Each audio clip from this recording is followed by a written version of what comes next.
Hey, hello guys, it's How to Tech Simplified back again with another easy tutorial, and today I'm going to show you how to upgrade your weapons in Wuthering Waves.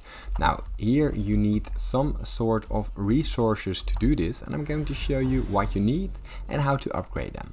Now the first step is to actually go into the terminal right here, and here we have a load of options to choose from.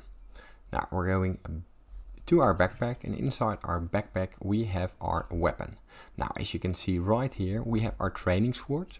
This is the sword that we're equipped with right now. So simply press upgrade, and here we're going into the upgrade section.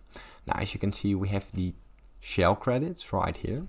I have 20,000, and to upgrade your sword all you need to do is press plus right here and use these medium energy cores. Now you can actually find these in the map or buy them, and here it provides 3000 weapon XP.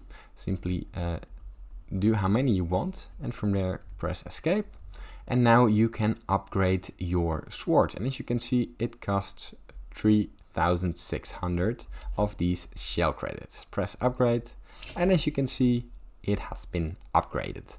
Now it's easy as that, and from there your sword or your weapons are upgraded in the game Wuthering Waves. Now if this tutorial has helped you, please consider subscribing to my YouTube channel. This helps me out a lot. I hope you have a nice day, and thanks for watching.